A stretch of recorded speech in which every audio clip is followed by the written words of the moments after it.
Ladies and gentlemen, welcome once again to the Student of the Game. I am Kyle Nass, the Student of the Game, and if you're here, chances are you like talking sport. We're glad you're doing it here with us, and this is that part of year where we're talking mostly NFL, all NFL. One might even say here with an occasional bonus episode here, like we did with Drake C. Tull of Locked On Big 12 to do some college, maybe some light basketball stuff, but when it comes right down to it, this is the final of the NFL division previews, leaving what I think is the best division for last in the form of the AFC North. And here's the thing, guys.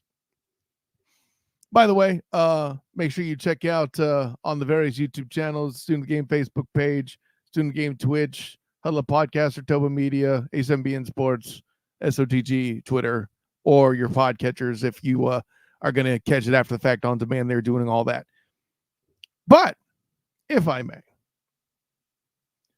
this division isn't going to be as strong as it has been in the past.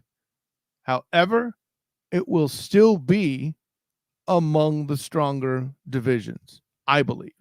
Now, just as the truth with basically any team, a lot of it is due to unrest at the quarterback position. That's just the facts of the case, right?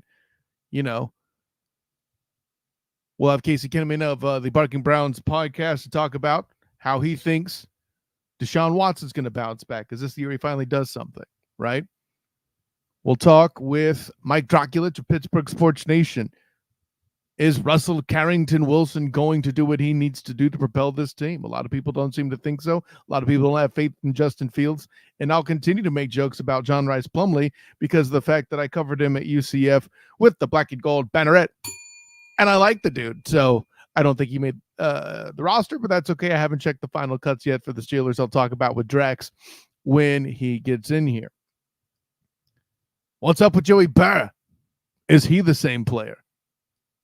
Talk about that with my guy, Mike the Bernier of Huddle Up Inc., Huddle Up Podcast. Will the Bengals be the same? Can they be the same with Joey Burr? Is he the Kevin Durant of the NFL? We don't know. We'll not figure that out until we start playing games, right?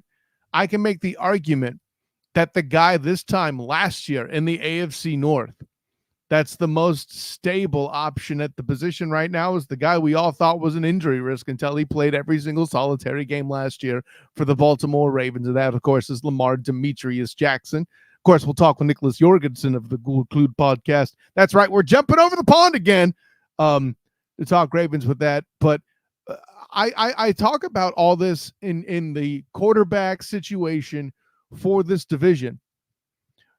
But the punchline is this, guys. They're so stout in a lot of other places, all of these teams. You will leave the game black and blue playing AFC North teams, period. I know everybody tells me I'm supposed to get excited about Bears, Packers, and to be fair, the games lately have been a touch more exciting than they perhaps should have been, and it'll just be very interesting to see Caleb Williams versus Jordan Love and those teams do battle this year, sure. It's still not Ravens Steelers. By the way, I say this as a 49ers fan. Aren't I supposed to be hyping that game in the Seahawks? Well, not with what the Seahawks are now for certain. But even I thought it would all end when Ben Roethlisberger and Joe Flacco retired, that game, what I think is the best rivalry in the league, would end. But here we go, and the hits just keep on coming. And that's still a close game. And actually, as far as division records, I had the hardest time calculating how people would do in their own division with this division more than any other. Do you expect me to predict these physics when the rivalries are this insane? I don't know. That the AFC North is still the best division in football, and fight me, at me, tell me, convince me otherwise. That's all I could say. But with all that in mind, I'll definitely speak to one of the podcast appearances that was the most fun over the offseason that I made with the Barking Browns podcast. I had a great time talking with them when they're after the schedule dropped. While I talked with some people, I represent the Jacksonville Jaguars due to my work with the Fans First Sports Network with the Duval Dive podcast, bing, as well as my writings on that same site. Wait, what am I doing bings for? I have a bell now. Thanks, Jim. Shouts to Jim, Huddle Up Podcast. But Instead, I'm going to bring in Casey Kinnaman of the Barking Browns podcast to keep me educated. Casey, what's going on, man? Dude, I'm super pumped to be here. Thanks for having me. I'm going to miss the bings. If you're going to take away the bings and put an actual bell in. Here's the thing. It's still a force of habit for the bing. And I do enough radio appearances away from the house to where I will not have the bell. But if it's that much of a classic, as the architect of the bing, I will take the creative license to drop you a properly voice acted being, Casey. I thank you for, I'm going to give the people what they want. That's what I'm saying. But Casey, let me get a list. Speaking of giving the people what they want, as far as Browns fans, I'm sure there are answers. I know there have been preseason games played upon which we can, rest our entire life savings. No, we're not. Listen, let me drop this. Do that. Yeah, let me see what you think of this analogy I've been using, right? The NFL preseason is like an episode of Whose Line Is It Anyway, right? The points don't matter, and the lineups aren't necessarily the biggest celebrities, but everybody's paying attention to the performance, right? Oh, yeah. Hanging on every one of them, live or die, you get done. It's like, should the coach be on the hot seat? What were they thinking here? And it's like, dude, going into that third game, our starters played 2% of the snaps. So to base any value on what happened in those games is ludicrous. Yeah, I mean, I hadn't realized that all of the games that the Browns lost all their preseason games. So I looked and I'm like, you know what? I kind of like that because it means they're working on things. That's the point. Yeah. But anyways, speaking the answers that I feel like I and certainly a lot of the people amongst the Brown Nation proper there, amongst the dog pound and such, is I still don't know what to make of Deshaun Watson, man. Can you give me some direction? Is he going to be something this year? Is this third year the charm? I was hoping you were going to tell me. See, that's what the season becomes about, though.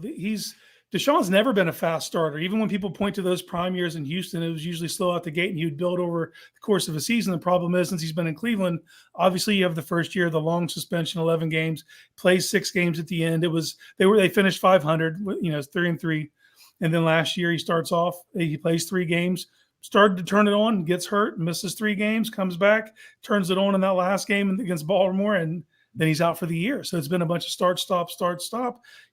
That's what they need to find out. What does that look like over 12, 13, 14, 15 games before you actually get a longer breath, a sample size to know what you're working with? The thing is, he didn't light the world on fire last year. That's no secret.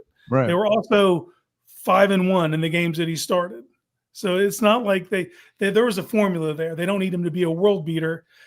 But if he turns out to be a world beater, all of a sudden your upper bound limits are the Super Bowl, but until he actually shows that, you actually don't know. So you're going to rely on your strengths. You're going to rely on that defense and kind of let them build over the way. And hopefully he can get there. And if not, they have some hard ass decisions to make in the offseason. Facts of the case. And let me add this too. So people don't just think you're a homer by saying the Browns on the Super Bowl at the top end. Come on. But I'll say this, for a franchise that has had its struggles for a period of time, the trenches. That's being so kind. That's being so kind. I'd like to be nice to my guests in my house. I appreciate it. I didn't want to bring there were up some dark times in there. I'll just say that. Yeah, I didn't want to bring up, you're in my house. I'm not serving you sandwiches on Kaiser rolls even. That's how sensitive. Yeah, you're right.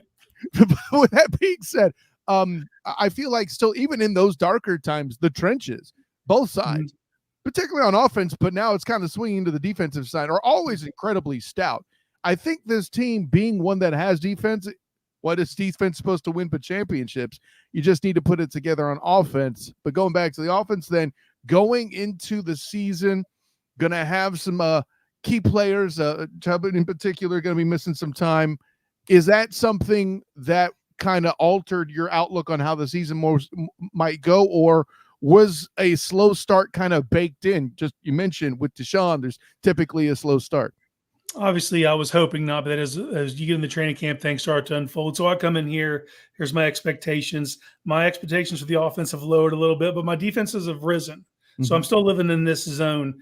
But if you look at the way the schedule plays out, I think this offense is going to have to find their way over that first 4, 5, 6 games, which means that defense is going to have to do the heavy lifting. I mean, and I know Browns fans, they want them to be the Globetrotters right out the gate. You're getting a whole new offense. You literally replace your entire offensive staff. You bring in Ken Dorsey. You get Tommy Reese to be a sounding board. You try to piece this all together to get the most out of Deshaun, which is puzzling to me why this wasn't done in 22. To give him the best case scenario to start off. But they tried to meld it because you have Nick Chubb. You didn't want to get out of your running game. You wanted to have that play action type stuff still built in. But the reality of the situation is this. Deshaun lives in shotgun. Deshaun wants to see the field, and that's how he wants to play. He doesn't want to turn his back to the defense, and so there's going to have to be some bend here for Kevin Stefanski. And credit to him, because he could have just rested on his laurels and said, man, I just racked up 2 Coach of the Years in 4 years. I'm just going to stay doing what I'm doing. But he didn't. He tore down to the studs to get everybody in there, to give Deshaun the best possible scenario to let his talents rise, And the question is, if you did all that, you fired literally everyone, brought in all new offensive coordinators, running back coach, everyone except for the wide receiver coach. If this doesn't get off the ground now, after you've done all that, what's the next pivot? No, and that is the question. I think that's a great point too. With all of that, but before we head too far to 2025, because listen, we could probably chop that up and make this an hour segment in and of itself, right? Yeah. We mentioned the start, and I you got me thinking. I pulled up the schedule. As slow starts go, I think you have enough to counteract it. I like off the top of my head, I see Cowboys, Jags, Giants, Raiders, Commanders. I see 3-2 on the board, but with just the same flip, it could just as easily be a 5-0 open as a best case scenario, simply because you are battling teams that are weaker in the middle of their offensive lines than they have been in some time. Am I out of my mind? Do I need to not give you hope? Are you talking to me like Hawkeye from Endgame? What's going on? Okay, so you're looking at the positive side. I'm gonna say the negative side. You're having troubles at left tackle right now. You're working Jack Conklin up, thinking he might play left tackle. He hasn't played left tackle since Michigan State. That's a leap to me. You look at the schedule. You talked about it. You're going to open up with Micah Parsons. Week 2, you got your boy Josh Hines-Allen. You got Trayvon Walker. Week 3, you're going to have Kayvon Thibodeau, Brian Burns. Week 4, Max Crosby. You face a murderer's row of pass rushers right out the gate, and you're having trouble at left tackle. So that's where I'm at. To me, that's the danger zone. Now, you might be able to win in the middle. The Browns' offensive line is really strong in the middle, so they might be able to do some of that, but you're also going to have to do that without Nick Chubb.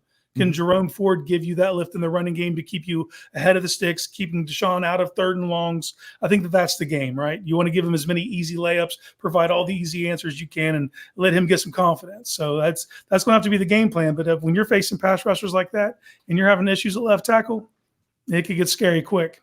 Props for you for remembering the Hines-Allen. That's definitely been a big part of my life over on the Do Ball and I podcast. But with all that, by the way, with all that quality trench warfare talk, this suddenly just became some compelling football. I'm going to watch a lot of Browns football, Casey. I don't know. But that's what's going to happen. Not just because of week 2 either, but we've talked about this defense a bit. For those that may not be as clear, because it's very easy for people to forget about defensive tackle rooms and how you can just immediately change the tide. As, by the way, happened in the Browns game last year where it was Browns-Jags. I can talk about the DBs being hurt all I want. That certainly was a factor. But the fact that Trevor Lawrence was, in fact, running for his life because those A-gaps were regularly penetrated, that's where it starts, too, by the way. I'm not here to say you're just a defensive front, but gloat about your defense for a minute. Let the people know. Well, this is a Jim Schwartz-led unit, and Jim does not like to dial up blitzes. He wants organic pressure with his front 4, and he came to the perfect team to get it. Obviously, everyone focuses on Miles, but you go sign a Zadarius Smith. You got an edge rusher like Obo and Karanquo or Alex Wright that can kind of rotate in, but you got Dalvin Tomlinson in the middle. We just got him back today, by the way. He had his knee scoped. Was kind of worried he wasn't going to make it back in time. He's been acclimated back into practice. We'll see how that goes. But you got Shelby Harris. You got Mo Hurst. You go and draft Michael Hall. Now, we're not going to have Michael Hall for an indefinite amount of time. He's on the commissioner's exempt list. Kind of don't know where that's going to go. But if you just look at that front, they're all pass rush oriented. A lot of guys, like you said, can really push the pocket up the middle. When you got those guys screaming off the edge, that's a recipe for disaster for opposing quarterbacks, especially when you consider what we have in the secondary. They like to play sticky press man. You got Denzel. Martin Emerson is one to watch. He's a guy that by the end of next season, I think his name's going to be mentioned among Sauce Gardner and Patrick Surtain. That's the type of trajectory he's been on. Last year, he had the lowest quarterback rating when targeted, gave up 0 touchdowns. And he got targeted a ton because he's opposite of Denzel, so it wasn't for lack of opportunity. Right. So he's the guy that's right on the precipice. You got Grant Delpit as a do-it-all safety, can kind of come down and play the nickel, overhang linebacker stuff, real dangerous in the box, but he's athletic enough to play that deep third. And you got Juan Thornhill. So all total, man, this is a total defense. And I didn't even mention Jeremiah Wusu-Koramoah, who had 20 tackles for loss last year, off-ball linebacker. So their defense is set up to build on what they did last year. They need to get better, though, because they were as good as they were the best since 2014 in yards given up in the NFL. They were also dead last in the red zone. That's where you got to improve. They don't get the best. I know that's great to not give up yards between the 20s, but that isn't how they tally games. You got to hold teams down in points. So there are still things they can build on, but they're all in their physical primes. They're all really coming into it. Jim Schwartz in his second year. I'm expecting big things out of this defense. Yeah, I like Grant Delpit. I had a good interaction with him going back to when he was at school at LSU at the Fiesta Bowl. I was covering UCF at the time. And just I remember his stat line with LSU being everywhere. He was like top 3 or 4 on the team in picks. He was involved in the sack game. I just, I kind of compared him to Liam Neeson in Taken at the time. It's like, and then I made that joke to him talking. He's like, he goes without hesitation, "I will find you." So like, I have that sound bite somewhere of a young Grant Delpit dropping that when I'm going Liam Neeson on. If I find it while I'm looking through stuff, I'll send it to you so you can hear it. Send it my way. Yeah, that's strong right there. But strong defense, strong quotes. We got it all here with this group. I'm glad you're keeping them employed in the NFL too, because I think got drafted by the Bengals. But anyways, they kept him in the division. There you go. Let me take it. By the way, wanted to make a quick drop to you. Dearness Johnson still on the Jags roster. I told you he would be. He's going to be useful. Just want to let you know that. But let's walk through. I guess it's prediction time because we kind of went through the offense and the defense a bit. We kind of chatted a bit about the upfront of that portion of the schedule. But what's kind of your expectation here to come out with for a win-loss total here, Casey? Oh, double digit wins. It's time for the Browns to compete for the title. They have not won an AFC North title ever. Mm-hmm. The last time they won their division, it was called the AFC Central. I mean, that's how deep we got to go back, So they're due, but that all depends on the other on 4. If he can be some semblance, I don't need. Give me top 12. Mm-hmm. With this roster, give me top 12 quarterback play, and you should be competing for a division title. So for me, it's double-digit wins. I think 11 would be safe if he's healthy.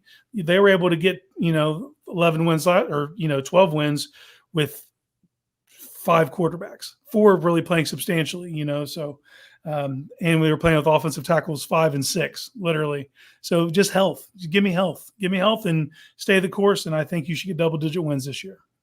Yeah, and that's the thing. I don't have double-digit wins, but the Browns are one of those teams where I put them at a lower mark than a lot of people might, simply because I just don't know what to make of some of the matchups that they have. Like, I have them going 7 wins, but I can just as easily be 4 games wrong and not blink an eye. Like I said, I got 3-2 to open it. Could just as easily be 5-0, right? So I think the biggest struggle for me is in the division. It's funny. I flustered between 2-4 and 3-3 just because, which usually tells me I don't know what to make of this division, because rivalry games can change anything on a dime. The Browns have shocked the world before. They've disappointed their fans before. Whatever. They could. I got them 2-2 in the NFC East. Could just as easily pull a 3-1 out of that if they win. Like I said, week 1 against the Cowboys, so they're certainly a step in the right direction. The AFC West. You know what? I am going to change my mind on this because I forgot about Justin Herbert. I think they can win that game even with Harbaugh's accent on the run game. So I'm going to change that to 3-1. You're playing 2 Harbaughs this year. Who had that on the calendar? Am I right? Not me, man. Not me. And I can't even tell you what his magic touch is, but that man wins wherever he goes with whatever he has. And I honestly, because we were doing our show and I was predicting them to make the playoffs. So this is before Herbert got hurt. So is Easton Stick really going to take them there? Is Taylor Heineke going, we'll see what they can do. They're probably going to run the ball though. That's for sure. Yeah, I mean, I like Easton Stick from what I've seen, but he ain't that guy, Yeah. It was a fun thing at North Dakota State. I get it. But the part that was the hardest for me to really shake out, and the part that like 9 wins is playoff competitive, 10 is a guarantee. The part that's the toughest for me to kind of make sense of is what'll happen in week 2 against the Jags. We talked about that. And then what will you guys do? This is that immovable object versus the unstoppable force for having the Dolphins on your schedule. I don't know what to make of that contest. That throws me all over the place. We play them at night on Lake Erie at the end of December. That's tough for the Dolphins to travel from South Florida to the sunny banks of Lake Erie for a night game in like December. I think it's December like 29th or something like that. So yeah, that's a tough ask of them, man, to travel and make that happen. Yeah, I don't know. It'll be so cold that like the water bottle is safer in the damn freezer. Yeah, that's a good point by you. So yeah, and if that happens, just as easily you have a nice win in my outlook. That's the only favor we get though on that back stretch. If you look at those last 5 games, it is murderer's row. Absolutely. And the fact that the Dolphins I'm very high on. I think they'll win the East, in my opinion. Me too. But them traveling, being predicated on speed, being from South Florida, that's a tough ask. But yeah, the back end of that schedule is brutal. I also want to touch on something you said when I was coming in. Please. About the AFC North. Mm-hmm. When I sit and break down why is the AFC North the best total division in the NFL? You have the best collection of coaches. You have the best collection of 4 quarterbacks in one division. The best collection of pass rushers. That's what makes that division. There's no layups, and each team can beat each other and they can bloody each other up along the way. And I fully expect that to happen. If you go 4-2 in that division, you can go toe to toe with anyone. Yeah, I feel like any of these teams, like I have 2 4-2s, I have 2 2-4s. I'm not saying all of them because I don't want to spoil it, but any of them could just as easily be 3-3s or flip it the other way. Mm-hmm. It's the physics of that division, and that's what you get with this group. I would say this, and you mentioned part of my you heard part of my intro, I'm sure. Let me build on this. I think this is the weakest the quarterbacks have been in this division for some time, but still the AFC North is that kind of dangerous. Yeah. Right? Yeah. It's mind-blowing. Hey, Trench Warfare, it's an inside-out game, right? We want cake, not frosting up in this Humpy Bumpy. That's really kind of the way I look at it, right? So if you look at the quarterbacks in this division, obviously Lamar is Lamar. He's 1-1. No one can do what he does. He's constantly putting you in just in a bind. If you're a defender, you can't take your eyes off of him. He owns the middle of the field. You like, okay, I'll stop Lamar Jackson. We'll just take away the middle of the field. Good luck with all that. The way he threatens the line of scrimmage, man, those tight ends just eat. So it's you know what he's going to do. You know what you need to do. Good luck stopping him. Burrow is probably the best anticipatory thrower in football. His questions, he's going to be healthy. He's only finished 2 of his 4 NFL seasons. But if he's healthy, that dude is a killer. Obviously, the 2 X factors are the two teams you're not sure about their quarterback situations. With Deshaun Watson, that's we don't know. I don't know. Well, we won't know until we see it play out. You feel good about the rest of the roster, but you don't know where he's going to take you. The organization doesn't know, or you don't go sign Jameis Winston. To me, that says a lot. But then you got Pittsburgh, which I think if you're just looking at these rosters, I think you would be down the most on Pittsburgh. They're going to be way better than you want them to be if you're an opposing fan. I promise you. Mike Tomlin don't play that game. They're going to be a hard out each and every week.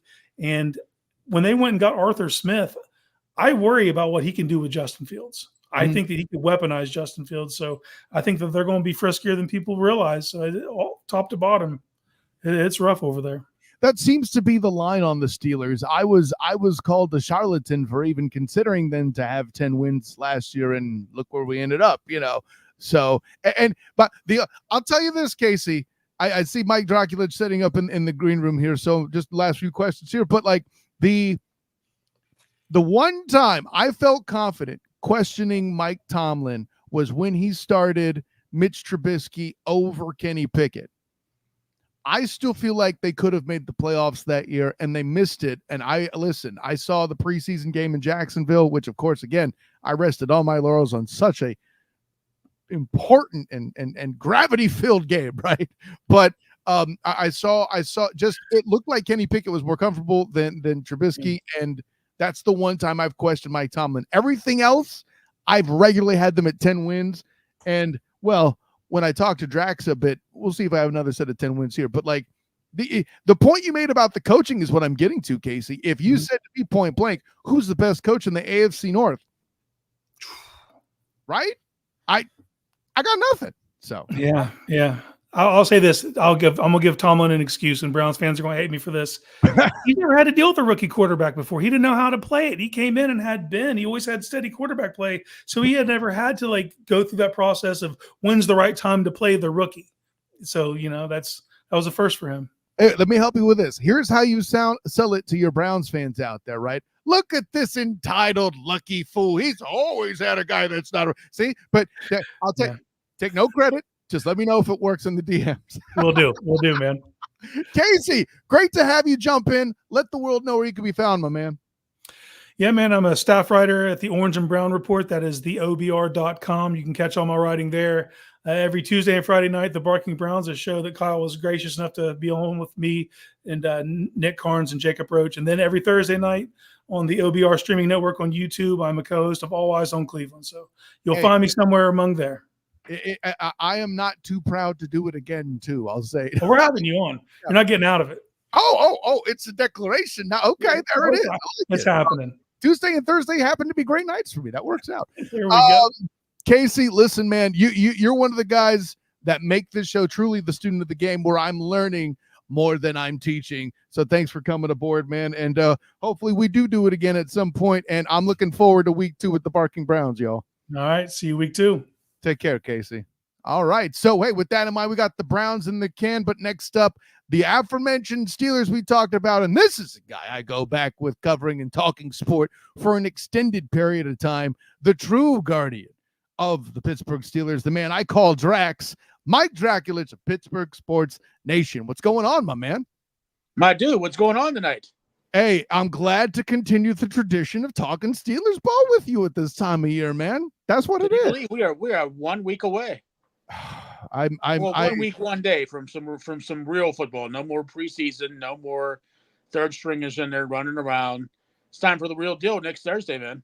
I wrote about this in an article that's going to drop tomorrow on Fans First Sports Network. The excitement is real when everybody's still talking about who should have made the roster because there's no real football to watch yet. They're waiting for college games, obviously. And, well, I don't want to get sidetracked by how I feel about the ACC.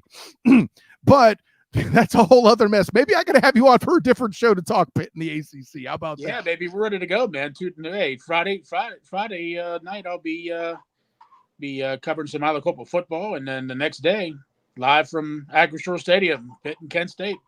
My man. So, but it's as exciting that might be. Let's go ahead and jump over to the Steelers, man. Listen, point blank, I'm gonna come out the gate with it. I'm probably gonna have to talk about it a lot on the Student of the Game report on Earnestly Speaking. Bing! But I never understood the Russell Wilson acquisition beyond the business, obviously. Hey, look, it's a new quarterback, and he's real cheap. He's done some stuff. He might be a good replacement. He didn't fit the culture, right? It's been established at this point that Russ is a corporate style guy. He's not a blue collar dude. The Steelers are, in fact, the epitome of blue collar in the NFL. Do you have any faith that that's going to fit with what you're seeing so far? Well, I mean, it's been an odd off season here. I mean, with both acquiring both Russell Wilson and Justin Fields. Tomlin was going on and on about he was going to make a decision on the quarterbacks, sometime this week. And today he finally named Russ the starter. But everyone pretty much knew that from the Right. get-go, that Wilson, once he was signed, that he was going to be the starter, unless he completely fell flat on his face in preseason and Fields just took the the bull by the horns there. I think it's a safe type of quarterback to have in there. I mean, compared to what we've been watching for the past couple of years since Big Ben retired, Mhm. and even this last year there with the wonderful Matt Canada offense that we had to suffer with for 3 some years, watching the most horrid offense in the history of the NFL. It's I I mean, remember thank God. I remember hearing your glorious reviews 2 years ago. Yeah. And I said that guy, my God. I mean, you would think after 1 year you would say, okay, that's enough, but no, let's keep him in there. For the first few years, you have a new quarterback under Kenny Pickett, and the disaster that became. But I mean, Russell. I mean, hey, last year for a pretty below average Denver team, we would have killed for the stats that he had. I mean, he had 26 touchdowns and 8 interceptions, threw for 3,000 yards. I mean, that would have been Madden Hall of Fame for Yeah. what we've been watching for the past 3 years down here. So you figure you got a guy like that could come in here and maybe become like someone that could give Justin Fields something to aspire to become. I think Fields, honestly, if it came down to all talent, I think he should actually be the starter with the talent he has. He obviously needs to cut down on some of the stupid turnovers, the fumbles, and he has to get better at his reads. So maybe becoming an understudy to Wilson, that he'll get that chance to be the guy next year, because I mean, obviously both contracts are not extended beyond this year. So either we're going to be looking at Russell Wilson having an amazing year and they're like, okay, let's bring him back for a year, or he's just the guy for 1 year, then Fields takes over next year. Or God knows, maybe none of them come back next year and they start looking at like Dak Prescott or some insane situation like that. Who knows? With the Steelers are not like what you've been used to seeing, for their history. Mhm. They never used to go after free agents. They never made trades. Now they're out there doing everything, doing trades, making in-season signings, all kinds of things you're not normally used to seeing from this franchise. But since Omar Khan has taken over with Andy Weidel, they've started to get rid of some of those old style things that I think plagued this team, and now they're actually starting to do things like every other NFL team does, which I think has been helpful.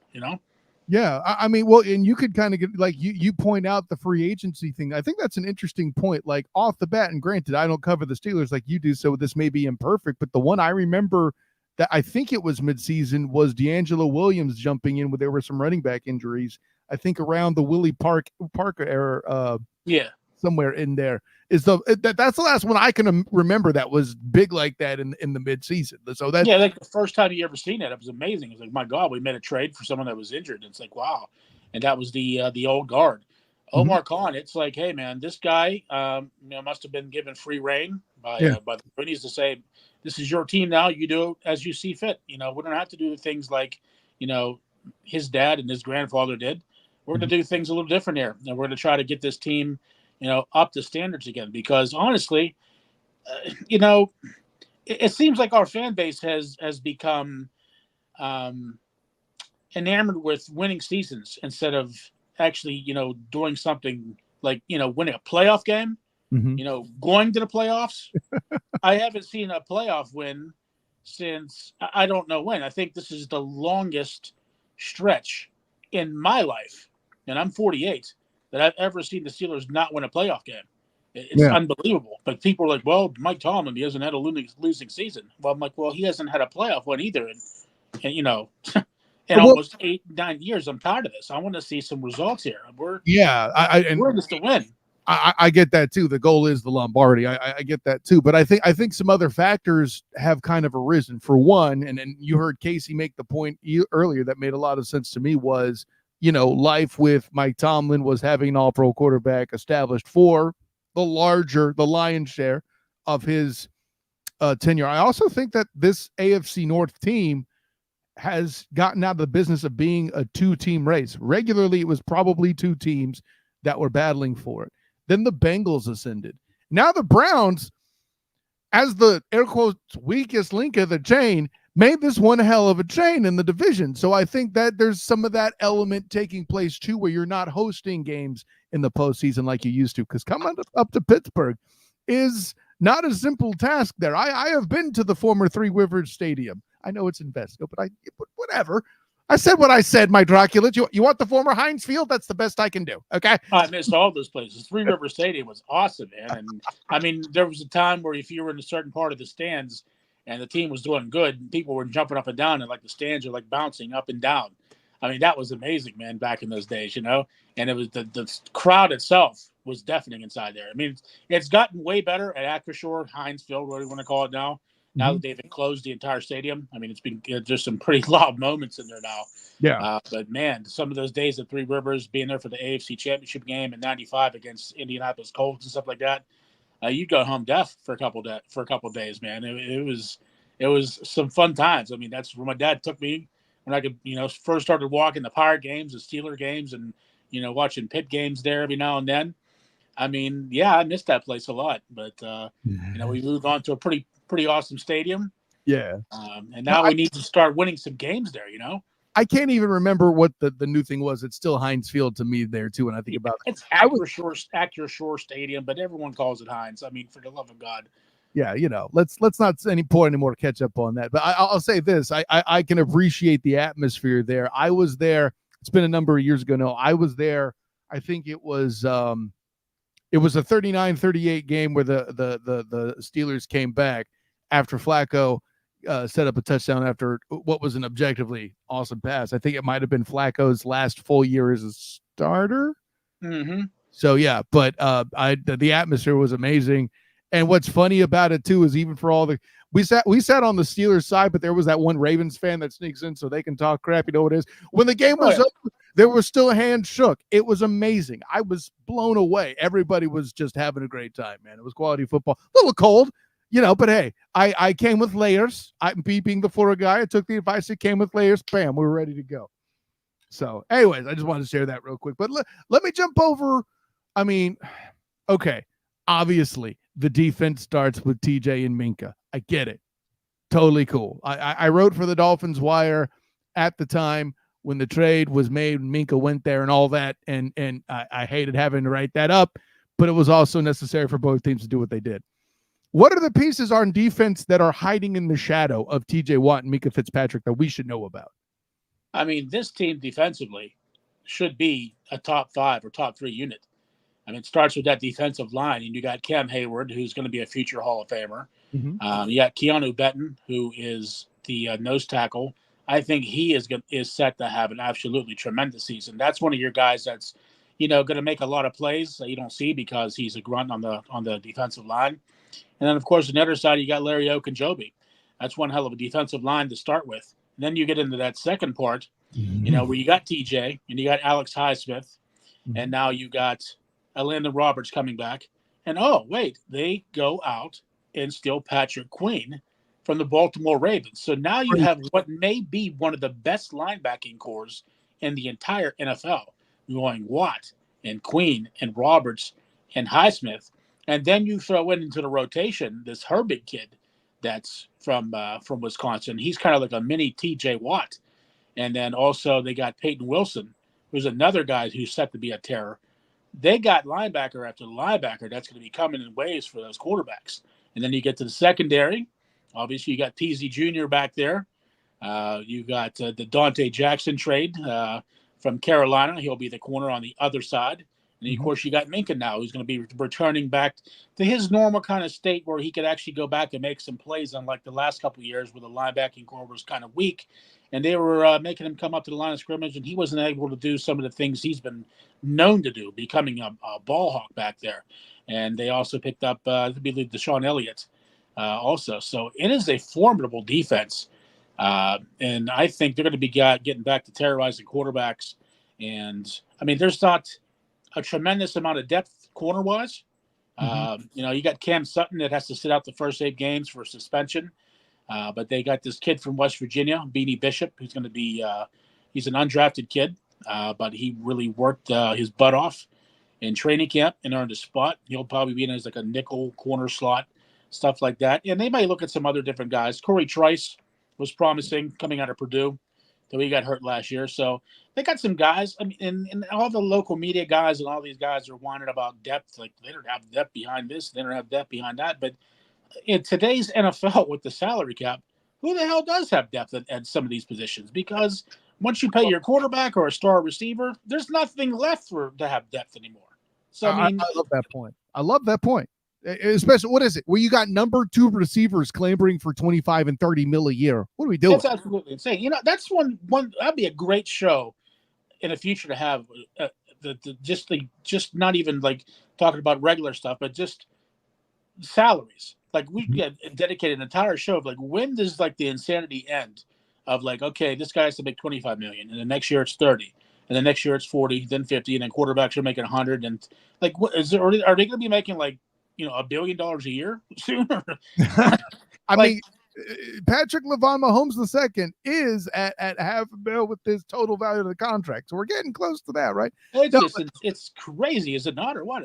I mean, unbelievable when you calculate some of these salaries. It's like, and then they said you're trying to piecemeal a team together behind these guys, and like, so one injury to anywhere on a major position in most of these teams, you're going to be hurting for a little bit because you don't have the affordability to put someone behind that guy that can help out. You got to go maybe a rookie or an undrafted guy or someone that's going to be making league minimum. So yeah. What are you going to do? Drax, since we're talking about transition and I made the number 2 wide receiver joke and all this other stuff, I know you're probably sick of it, but then I'm committing malpractice if I don't ask you. Do you think Brandon Ayuk is going to be a Steeler? After the CeeDee Lamb extension there, and there's still absolutely nothing coming out of 49ers camp regarding Ayuk. It just seems like it's a matter of time, right? Yeah. I mean, something has to break here soon. It's still Wednesday. So you still got until next Tuesday before you really start to practice. You're going to have the whole weekend off. You have your first practice on Tuesday, and then you have your other practice on Thursday, then Wednesday. You have a walkthrough on Friday, and then it's game time, But they got until this weekend for both San Francisco and the Steelers to come up with something. Because it looks as right now, if he isn't signed now, and they went out and I believe they got Marshall today as a pickup, the 49ers. Mm-hmm. Like, Terrace Marshall was let go by Carolina, and they picked him up as an extra guy. So maybe that's like a foreshadowing that maybe a deal here is in the future. Because the wide receiver core for the Steelers, obviously you start with Pickens. Sure. And I think he has the ability to become a star. He led the NFL in yards per catch last year. So he's obviously a guy that you're going to want to throw to a lot. Van Jefferson, the kid has worked hard. He was by no means no superstar talent or anything like that, but in camp he was going to the jugs machine, catching 300 yards or 300 passes a day or night after practice and working his tail off. And he looked good in preseason. And you got the rookie from Michigan, Roman Wilson. He's been hurt, but today is the first time he's been back doing some practice reps. Cal Austin, he's been sort of a mystery. I mean, they've never utilized him to his talents. He's kind of a guy that you would see at Kansas City where they would throw him the ball in space and let him do all the rest of the work. And then you got Scotty Miller thrown in there, which he's had his moments with Tom Brady and stuff like that. But it's not exactly the most frightening receiving core. So whatever Omar Khan is thinking, along with the 49ers, because if they haven't made a signing yet, after all this talk of he's coming to Steelers, and then a couple hours later is, well, no, he's still negotiating with San Francisco. And then there's absolutely nothing going on in San Francisco now. So it's kind of like dead silent now. So I'd imagine I would hope by this weekend it's either resolved one way or another, because I'm so tired of hearing about Brandon Ayuk. I don't even want to draft him in fantasy. If someone handed me him, I'd want to get rid of him. I want to kill the guy. I don't feel dealing with it. It's too difficult. If you get him, great. That's fine. Well, and I think with any other GM, the deal would be done for now. But John Lynch is not afraid to play a game of chicken in the boardroom and stare you down until he gets the deal that he wants. And listen, when you got a guy like Kyle Shanahan coaching that can recruit one of us right now to play quarterback and make a prolific offense, I could get why you're that kind of cocky. It's backed by something. So I'll just say that much about that. I think John Lynch is a big part of the reason why we're here, between him and Ayuk negotiating through the public. I'll put it that way. And Lynch does have some huge problems, and obviously he's got to pay his tackle. Oh yeah, Trent got to get paid. Yeah. So you have that on the docket along with Ayuk, and right now, without those two even being signed, next year they're projected, I think I saw today, to be about $39 million over the cap, even with it coming, expanding next year. Another God knows how much. So right now they're almost $40 million over the cap, and they haven't even signed those two guys yet. Yeah. So, if Ayuk thinks he's getting $30+ million from the 49ers, I can't see that happening. I think he's a good receiver. Don't get me wrong. Sure. I think he's definitely top 15, but 30 million range with CD and Jefferson, no, there's no way. So I think the Steelers had a deal in place from all the guys that I hear around here, from radio to guys that write. They said that the Steelers have a deal set with the 49ers, and they're either waiting for the 49ers to just send them over, because from what they've said, that Ayuk's agreed to the Steelers deal, but he was trying to get more from the 49ers. Mm-hmm. So no one knows at this point, because it's you've heard so many things from so many different people now. It's just you want to put your head underwater. So let's just hope that by this weekend he's either a 49er or a Steeler or somewhere, because even he's got to be tired of this. He's got to get some type of practice in here. He hasn't done nothing the entire camp. Right. So he's got to get his butt into some pads. And if he's going to come to the Steelers, he has to learn that offense a little bit. They can't just toss him in there. And the 49ers, they're going to need something there behind Debo. You got Kittle. They have Pearsall's hurt, but yeah, they're trying to win a Super Bowl there too. But they also got to think about next year being $40 million over the cap. That's got to be on Lynch's list, and you got to get that tremendous tackle side. So I think that kind of plays into the Steelers' favor. So I'm kind of hoping that we do see some type of movement this weekend, and Ayuk is in a Steeler uniform by the time they head down to Atlanta. So we'll see. With that in mind, my friend, walk me through what you got, how they finish, and how many wins. See, this team, it's kind of like a question mark right now. I had such high hopes for this team coming in. Obviously, the quarterback situation is a lot better. The offensive line was supposed to be another strength of this team. Zach Frazier, second-round pick out of West Virginia. He's going to be the starting center. You got James Daniels, and you were supposed to have Isaac Seumalo, but today he gets a pec injury. Now, thank God it's not torn. It's just a strain. And they're saying he's going to be out from now 4 weeks. So at worst, he'll miss like 3 games to begin the season. And then you got the absolute ridiculous tackle situation where you draft Broderick Jones to be the left tackle, yet they keep playing him last year on the right side because they keep catering to Dan Moore on the left side.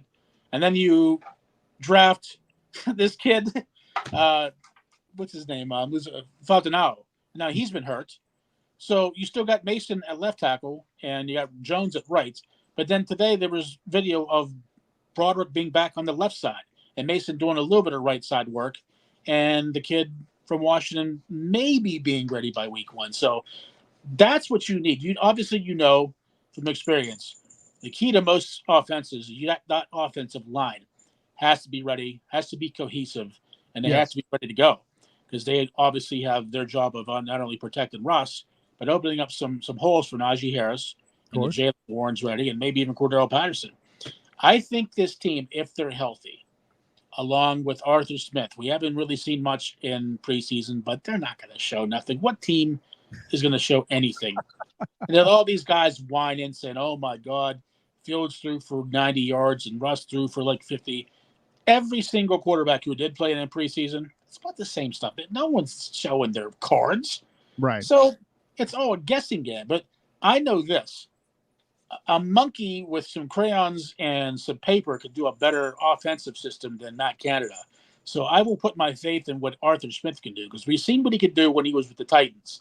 He had one hell of an offense down there, and he had obviously a great running back in Derrick Henry. Najee Harris looked very good last year once that offensive line came to fruition last year, and he was running people over. And then you got Jalen Warren going in for 5 to 10 to 15 carries along with him. This could be an offense that can control the ball get some touchdowns, unlike the last couple of years, and then you got a defense that, like I said, should be top 5. So I would say a minimum. If this team doesn't win a minimum of 11 games after winning 10 next year, after winning 10 last year, you have improved your quarterbacks, you've improved your offensive line. The defense should be way better. The only question mark is the wide receivers. But you got a better offensive coordinator. 11 wins should be the floor for this team right now. Because, obviously you said the AFC North is great. Mhm. Cleveland's improved. Baltimore's always good. Cincinnati's always good. But for some reason, even with those teams being great, the Steelers always seem to get the Ravens once or twice a year.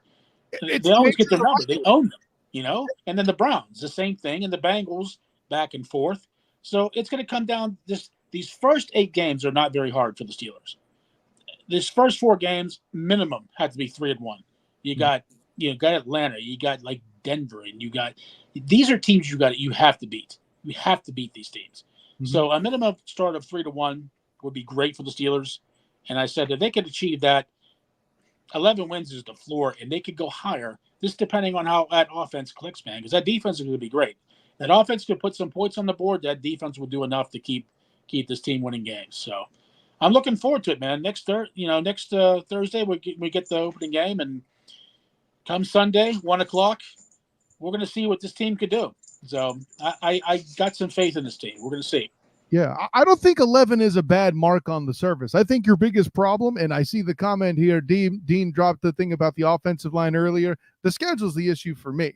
And I know you mentioned the earlier portion of the schedule not being too hard. I agree with you, but I think there's some things. Listen, I got you 4-2 in the division. Good mark there. Splitting the East, but that could just as easily be 3-1, 4-0, depending on what version of NFC East teams you get. So maybe you pick up those 11 wins there. AFC West, same thing. Obviously Patrick LaVon Mahomes II is the real deal. We don't have to have that conversation. And actually, this is me forgetting about Herbert again. Maybe I do have the Steelers winning 10 games again. But the thing that keeps me out of 11 is you have the Falcons, the Jets, and the Colts. 3 fire-powered offenses that are come out nice and hot and then go away once one of their quarterbacks, all 3 of them, I think, will miss time later in the year. If you were playing them yearly in the year, I would say 11 is no problem. I think with those 3, 1-2, 2-1's the best expectation. The Niners are going to do the best. They help you out in week 1 and scare Aaron Charles Rodgers out of his mind. But I think I have it at 10 wins again. Maybe it's a force of habit. I don't know. But I don't think 11 wins is nutty. But I do see some struggles there with the Jets, the Colts, and the Falcons. I think that's just an interesting and you're playing them all early. Otherwise, I'd have a much different outlook. But hey, we're 1 win off. That ain't so bad. So there you go. Not bad at all. But let's say them young quarterbacks though, like Richardson and guys, they'll be facing, they're going to be staring down T.J. Watt and Herbig and Smith coming, and them guys they're all healthy. Finally, there's no injuries. I'm knocking on wood right now. If this team is healthy, like I said, if they're able to not get any major injuries, and you're allowed for Fitzpatrick to be back there and do the things he used to, what made them successful a couple years ago, if he's able to be a ball hawk again and a playmaker, and these guys who get to the quarterback, it's gonna, some of these offenses, obviously, like you said, they're high powered. They're going to be very good. Anthony Richardson and all these guys, but you get knocked on your tuchus a couple times by these guys. T.J. Watt's in your chest, and then on the other side, Highsmith's coming, or maybe a Herbig or a safety blitz. Mm-hmm. You're going to start thinking about it every now and then. And one good hard hit, that's the one thing I want to see from this Steeler defense that has been missing for a while, is that physicality, that intimidation, that when you play this team, when you wake up the next day, you're going to be hurting real badly.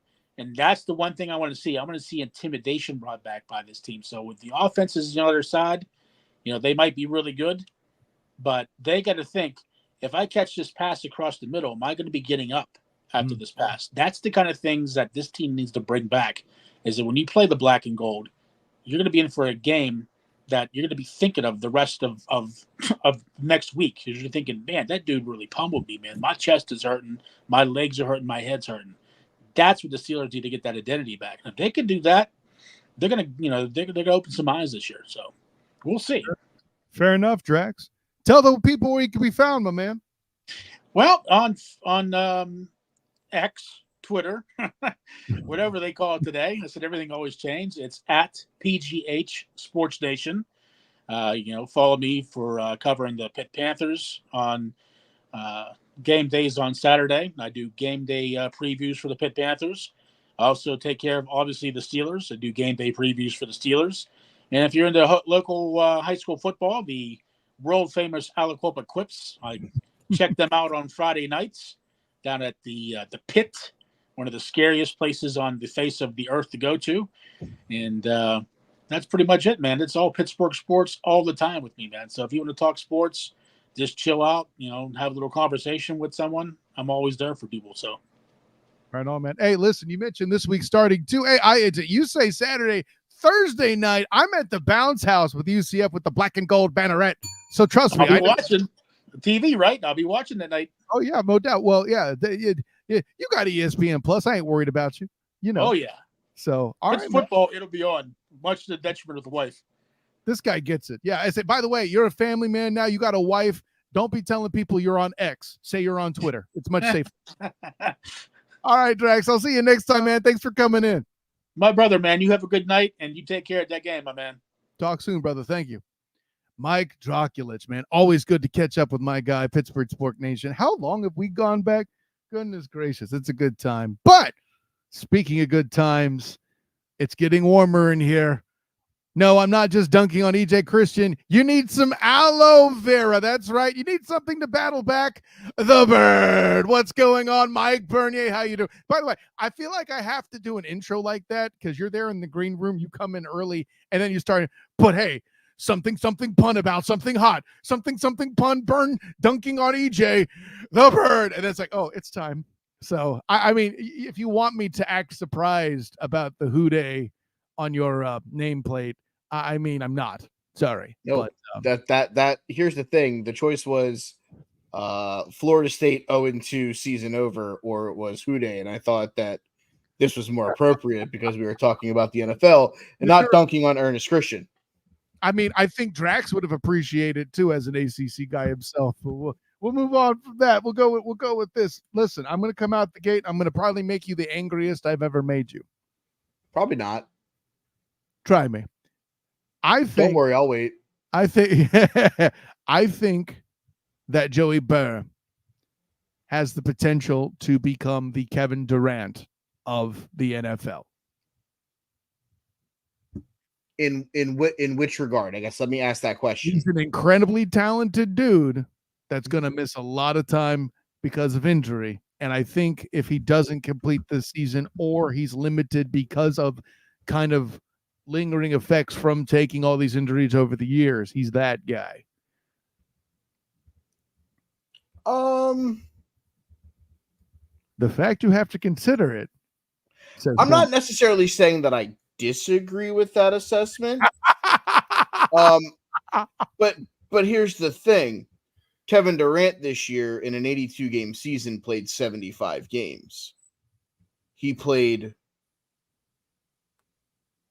eight the year before with Phoenix. Mm-hmm. You know, like that's so if you're giving me every other year it's going to be good, then he should have an all-pro year this year. He should be a guy who's playing for an MVP. I mean, the reality. What can I say except you're welcome? I guess. Sure. But here's the reality of the situation that I've taken with the Joe Burrow stance. The best backup quarterback in the division resides in Cincinnati. Jake Browning showed that last year. He was wonderful. He's better than Justin Fields. He's better than whoever they have in Pittsburgh. He's better than whoever Cleveland has behind Deshaun. So if Joe does go down, the miracle of keeping T. Higgins in the building to maintain the best skill position set is certainly a big part too. Like I know they lost Joe Mixon. I just don't seem to care, So I want to make that as part of your case too, 100%. Zach Moss just feels like a younger version of Joe Mixon. Fresher legs. I'm okay. I love Joe. I love Joe to death. I hope he has a great year in Houston. I will always root for him. Yeah. But I think Zach Moss is just a younger version of him. I mean, like, do you understand from my perspective covering that division the way I do, with all my work with the Duval Dive, as well as Fans First Sports Network? But it's not a train. It's not going to go like that. But take it easy, Burn. Anyways, no. But I get the unique opportunity to see Eric Armstead potentially do battle with Joe Mixon in the trenches there. Like that's fascinating to me. But continue, please. I'm sorry. So looking at the roster, as it stands post-cut, I think the biggest question mark that I have, obviously, it's the health of Joe Burrow. We would all be lying to you if we didn't say it was the health of Joe Burrow.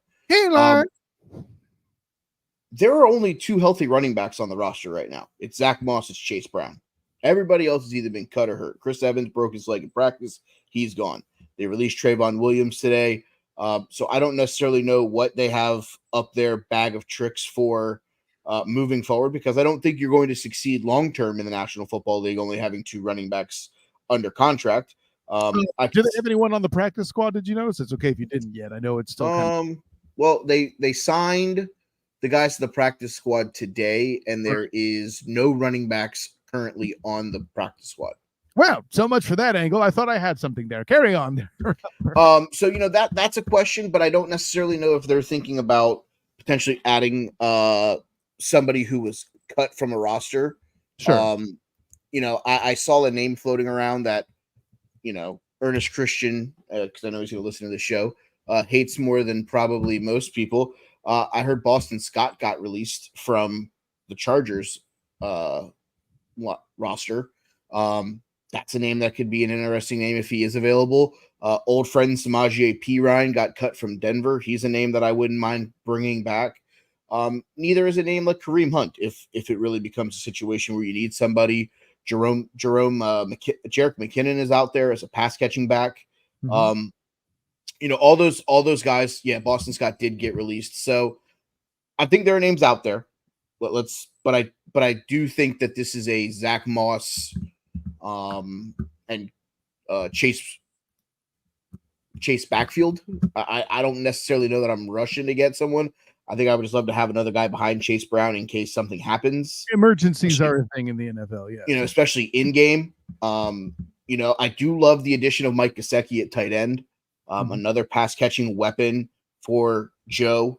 And the thing is this defense that has been built by Lou Anarumo, who was a name that was going to be available to be NFL head coach. We lost Brian Callahan, new head coach in Tennessee. But this defense is pretty much the same that it was last year. Yeah, I mean, you have some turnover from some of the vets that parted ways with that Super Bowl team, but like Trey Hendrickson, Trey is still there. Sam Hubbard is still there. BJ Hill at the D tackle. Akeem Davis Gaither, Jermaine Pratt, Logan Wilson, great linebacking core there.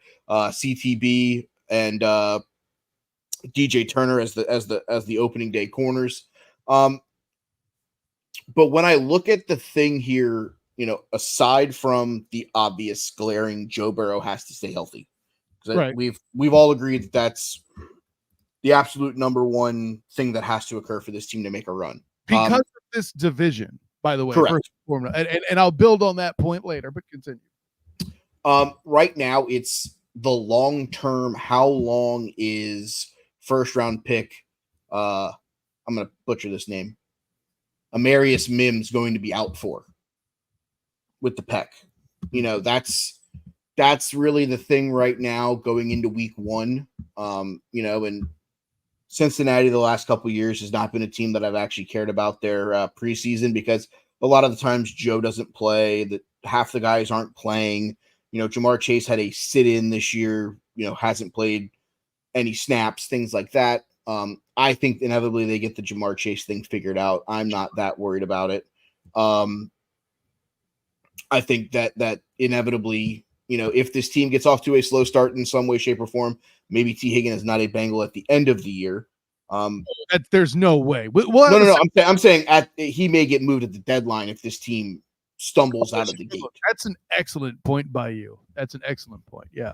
That's what I mean. Not like he won't be there next season. I mean, he may not be there week 10 if I things. think that's a great point. Yeah, that's a good call. I'm glad you corrected me on that. Because I'm like, there's no way he's there in 25. He's like, no, okay, he may be still done in 24. And that's very interesting. Yeah, I even wrote an article this offseason for Jaguars on SI about him going to Jax potentially. So, once Calvin Ridley fell through, we didn't know what this BTJ kid was going to be there in Jacksonville yet. So I get it. Well, let me go to this. We mentioned that the makeup of this defense is still very similar and still dangerous enough to support a good offense. The health of Joe Burrow, we've said it like 3 times. I got to say, though, another thing you got going in your direction, a last place schedule. Or maybe it's third place. I forget which. No, we finished last in the division last year. We finished 9-8. This is how close this thing is. I can't remember if it's you or the Browns that were at the bottom. Neither of you deserved to be the bottom of anything. It was actually Baltimore, Cleveland, Pittsburgh, Cincinnati in that order. That's still weird to me. But anyways, that being said, I have the Bengals going 2-4 in division. I'll drop my prediction first and then we'll analyze, and then you'll do yours. But that's just because I don't know who it is. I feel like somebody's going to sweep you. Probably the Ravens, just because I think they're that good this year and they're a bad matchup for you. It's not that they're that much better a team. I think the NFC East, I got you splitting. Could just as easily go 3-1. Could just as easily go 1-3. AFC West, I got you splitting. Again, just as easily 3-1, just as easily 1-3. Who knows? Probably more likely 3-1 with that one, with Justin Herbert being out. Separate question, right? Panthers, Titans, Broncos. I can't read. They both wear orange. Whatever. Casey's gonna get pissed. But they both wear orange. Whatever. But I have you going 3-0 in that group. The thing is, and I've pointed out plenty of places where you can steal that game. That puts me at 9 wins for you. You need to steal a game somewhere, ideally in that NFC East, AFC West slate, which is not impossible, right? So do you agree that your schedule is relatively favorable this year? As favorable as one can be without going to the NFC South, by the way, while being in the AFC North, right? Correct. I would agree with that assessment. It's definitely a open schedule. Obviously my ceiling for this team is probably anywhere in between 12 and 13 wins, looking at things if they break the right way. I have us going 4-2 in the division. Okay, so you flopped it. Just as likely in the North. I think that we find a way to finally take a game from the Cleveland Browns. I think we split with the Baltimore Ravens. I think we sweep the Pittsburgh Steelers because guess what? I don't care who's playing quarterback for them. Both of them stink. They stink out loud.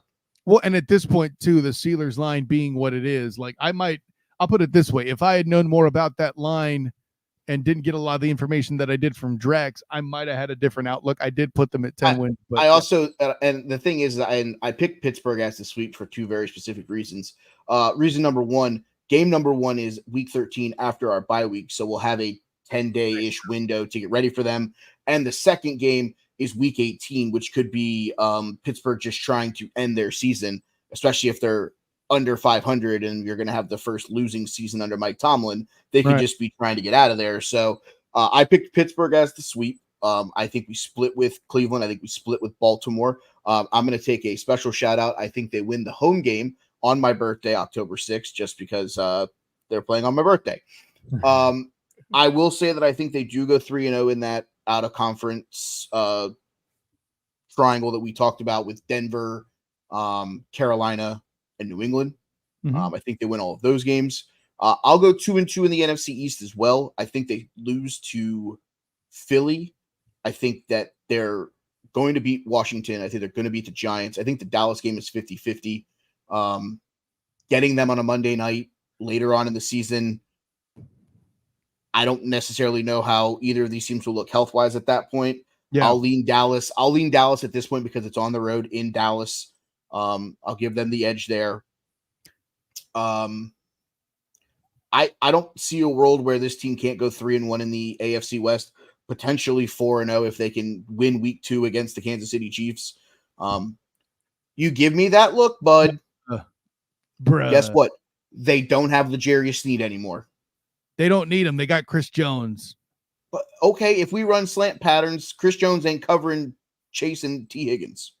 Okay, I did. Listen, I don't make me make a short. Just don't, because you'll have to be in a halfway mark to do the superlatives for the game too for the midseason. So, by the way, thank you for the bell. If nothing else, for your ridiculous homer here, we got a bell out of it. One quick point of order I wanted to add before you bury yourself further down that hole. The Steelers do play the previous Thursday, so they too have a long week. Okay. In the particular week you mentioned, I think it's. I didn't know what their schedule looks like. The same week, but somewhere in there, the Steelers. I think it's that same week. I didn't double check. So.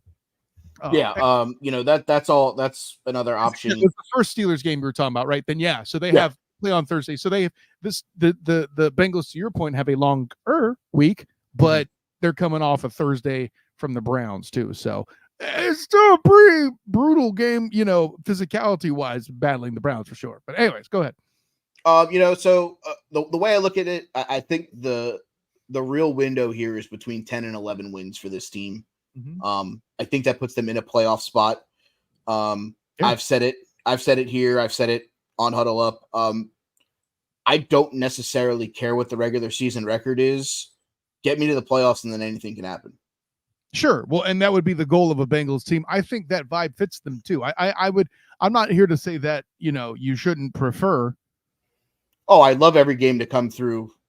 But, if like, let's say you're looking at, if you're hosting, let's say, and I'm doing this from the hip, like a Jaguars team that snuck in, which you would do as the second seed, that would be advantageous. Granted, now that I think about it, the Jaguars aren't exactly a perfect matchup, but it's one of those where if Burrow can escape the pressure, you can get him down the field. I get that. Those receivers are great. We saw what happened that Monday night where the Jags lost, 6 starters in one night? Mm-hmm.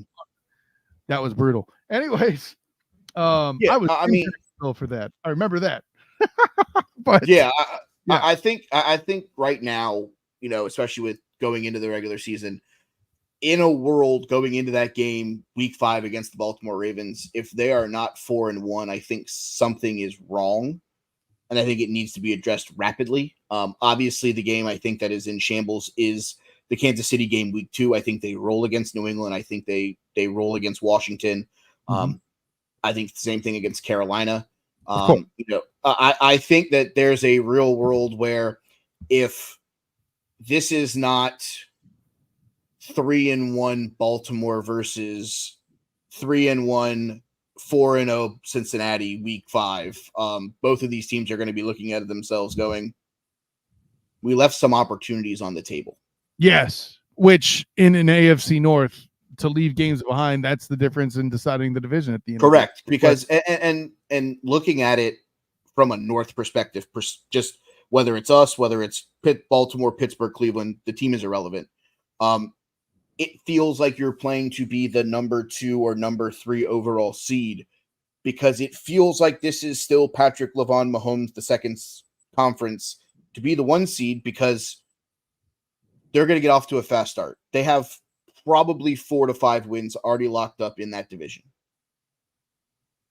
Just out the gate. So I think if you're a team from the North, you're saying there's 3 goals I want. I want to win the division, I want to stay healthy, and I want to be the 2. Because if that means I don't face him until the AFC title game, I'll take my chances playing against Aaron or Josh Allen. I'll take my chances playing against the winner of the South. You won't see Aaron that late. It's okay. You heard me. I didn't say Tua Tagovailoa. You should have said CJ, but I said the winner of the South. I said at that point, if that's the case, I'm okay with that because you wouldn't say Tua, you would say Tyreek Hill. What are you talking about? Exactly. if you're the 2, you get to host either of those teams. If you're the 3, You're probably going to travel to Houston. It's just as likely, though, if you're a 2, you might be hosting a Josh Allen. Very possible. Yeah. So those are all things that are on the table. I think the North, I think the goal has to be get out of your games healthy. Don't give away games that you should win. Your Carolinas, your New Englands of the world. Win those games. Win the games you're supposed to. Get out healthy and find a way to win games in the division. I think those have to be the goals for any team in the North, because a 4-2 record in the North is probably going to be a team that's fighting for the best record in the North. See, that's the thing, though, like with the way, and I'm trying to remember, I'm pretty sure I had, like, for example, the Bills at 8. I have the Jets with the wheels falling off because Aaron Charles Rodgers is either going to be hurt or has been completely underrated. It's also the goddamn Jets. Sorry, the goddamn Jets. So voice acting, woo! But it's a very realistic possibility that the AFC North could still send 3 teams, and you heard me say straight up 2 and 4 in the division. So like that's on the table for the Bengals too. But Mikey Byrne, I think we've done well once again. You actually got to talk about your team. I think that was my whole strategy the whole time, was to make it the final week of previews, to string you along by making you talk about everybody else, including the entirety of the NFC North. And I forget, were you on the NFC East show too? I was the Washington Commodores. Yes, you were the Red Tails. That's right. Correct. Commanders. Yes. Easy like Sunday morning. That's right. Well, hey, they should be an easy Sunday morning when your Bengals play them. Nonetheless, Mikey Byrne, unless somehow you jump on here before we do mid-season superlatives, tell the world where you can be found. You can find me on Twitter at They Call Me Byrne. You can listen to me occasionally on the Huddle Up podcast with student of the game Kyle Nash, Big Jim, Ernest, and Matt. I am tentatively scheduled for the simulcast this week. We'll do the NFL preview. You're on, so there you go. All right. So I'm scheduled for that. In the next couple of weeks, I'll be taking the Tony Reale role, where I'll be hanging out in the chat, doing some things behind the scenes while you four navigate our way through the college football slate and the NFL slate. Hey, you're assuming Matt will show up to an episode there. I can't be that strong about it. I'll show up to one every once in a while just to dunk on Ernest repeatedly. Can't he do that on Twitter? Anyway. Well, he took last week off because he actually thought Florida State had a shot of winning. Oh, anyway. You can also listen to me talk fantasy. The FKC Fantasy Hour will be making its return. Myself and my good friend Ryan are going to talk about all your fantasy football needs and how to help you win your fantasy football leagues. And then you listen to me talk about professional wrestling, the Take 3 Wrestling podcast with Big Jim and our friend Joe Lopez, where we'll discuss previewing Bash in Berlin this weekend, WWE pay-per-view / premium live event, as well as some other things going around the wrestling world. But other than that, this has been a lot of fun. I've gotten to divulge into teams that, to be brutally honest, if it wasn't fantasy related, I really wouldn't give a shit. Oh, can't say that word. Giving a bleep about. I think that I could pass. Like, that was one of those NYPD blue usages, so we can get away with it. I really didn't care about a lot of these teams, but I was able to deep dive on a couple of them, and I'm excited to see how things play out with those teams this season. So it's always fun. I appreciate you letting me be a small piece of this, Kyle, as always, and I can't wait for the mid-season superlatives. Small piece, child, please. You covered half the damn teams in the league. What the F? What are we doing here? Just being thankful. Hey, listen, you know what? You could be humble all you want. You know how you made me feel cocky? You told me I made football better for somebody. Yeah. Anyways, Mikey Birdman, we'll catch you soon, brother.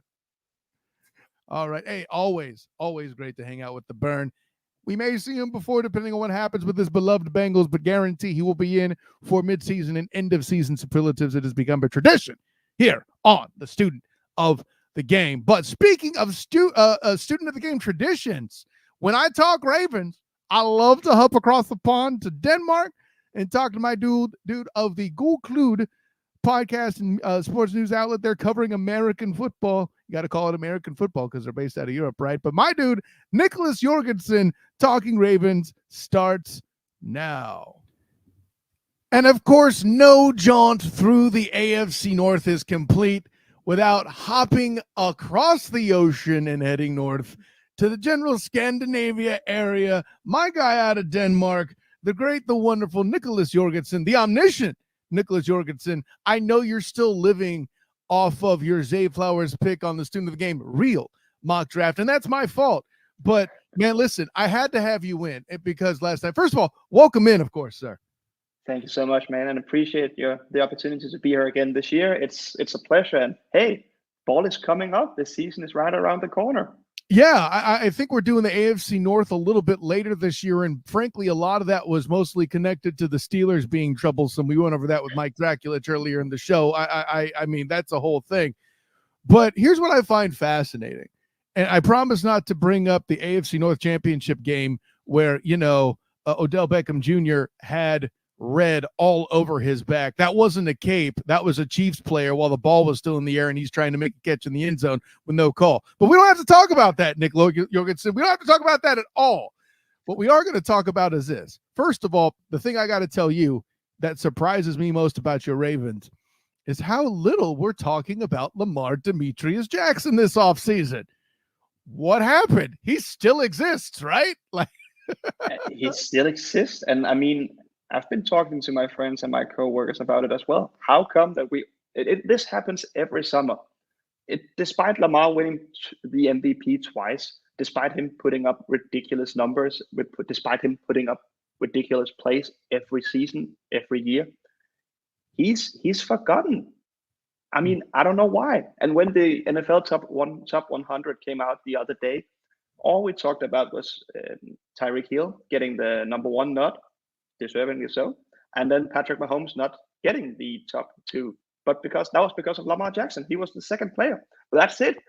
All the focus is on the other teams, and I think that's how the Ravens liked it. They have always had this underdog role, and they enjoy living it. Mm-hmm. Well, I mean, it's hard to be an underdog when L-Jack is signing the contract, when OBJ is saying OBJ things in the locker room and all of that. It's a little harder to hide under the radar. I think part of it, too, is, Nick, that the fact that Lamar was healthy the entire season, so there's nothing dramatic. Oh, well, fine, he didn't get hurt. We can move on. Where's the I told you so's? Listen, I know we deal with the media, Nick, that steals the comeback player of the year award from a guy that's basically a zombie that's about to start for the Bills to hand it to Joe Flacco just because he came off the couch. I know we deal with that, but suddenly Lamar doesn't get hurt and it's a non-story. I don't. Anyways, I have to bring that up. But let's go to another part of the offense, Nick. Derrick Henry. What kind of impact you looking for from? Oh, that was a big smile, Nick. I had to say something for those that are listening to the Student of the Game podcast. Bing. But and I have a bell now. That's right. So with all that, yeah. Oh yeah, I forgot to mention Nicholas Jorgensen with Ghoul Clued. There we go. So Derrick Henry. That was a big smile you dropped when I mentioned his name. Walk me through it. What's the excitement? What draws that? I think it's obvious. I mean, just the thought of him and Lamar Jackson on the same team, the running threat that they possess, it's incredible because Derrick Henry, he's been used to playing for the Titans where he was the only threat. I know they had AJ Brown at one time as well, but he was the main threat. Every defensive coordinator that they faced, they had to start their game planning going up against Derrick Henry. That was the focal point of the Titans offense.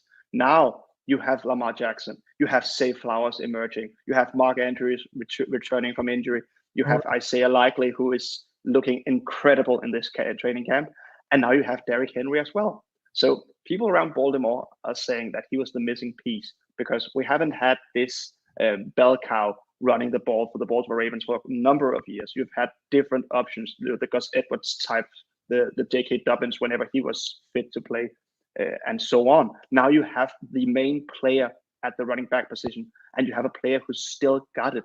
I mean, he had 1,167 yards from rushing last year. He had 12 touchdowns playing behind a horrendous Titans offensive line.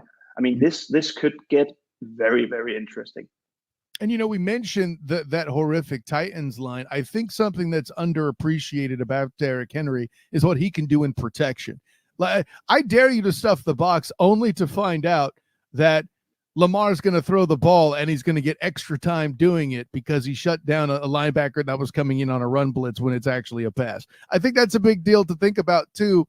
And I mean, listen, you'll pardon my bias. I'll show my credentials then with my offensive lineman, Aaron Evans' original painting behind me there. But yeah, I think that's a part that's been overlooked about his game constantly. And I think that'll kind of expose itself when the Titans have, what is it, Tony Pollard and Tajay Spears only left to support the offensive line in the backfield. We're not talking enough about that, in my opinion. I 100% agree. And just imagine being a linebacker or a cornerback or whatever, coming from the second level on a blitz, and then you find Derrick Henry standing between you and Lamar Jackson. And if you get past Derrick Henry, you'll have to take down Lamar Jackson, which is literally impossible. So yeah, it'll be so much fun. And also, this is the second year of the Todd Monken offense. And you saw the progress that Lamar Jackson had previous in the last season, just in terms of getting to the huddle and calling the plays. And he had so much more control at the line of scrimmage that we have ever seen. This year, he's familiar with the offense. He didn't have the contract negotiation thing going on in the offseason. He could just focus on preparing himself for this season and his second year.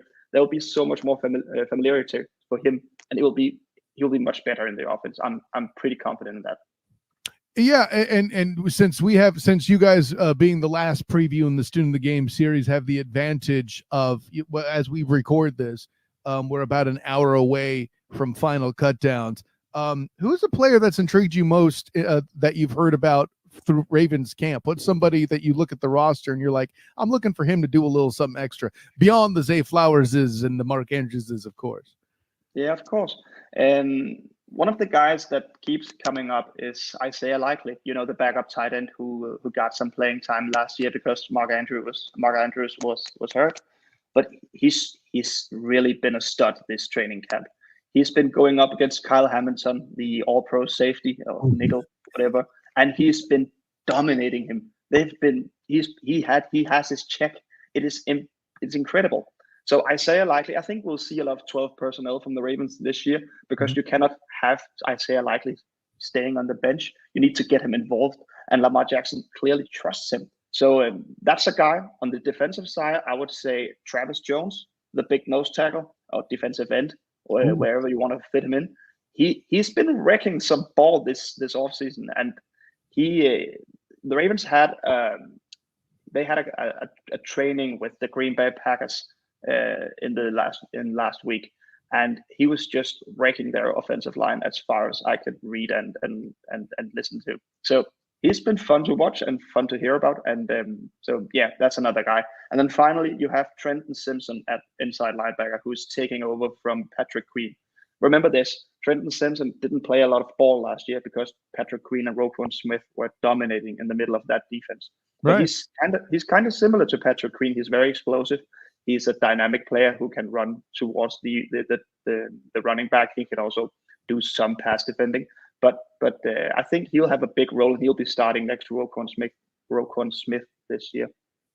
Yeah, no, it saves me because I was going to ask about the defense too. But I remember saying it last year that with Mark Andrews out, that Isaiah's success was likely.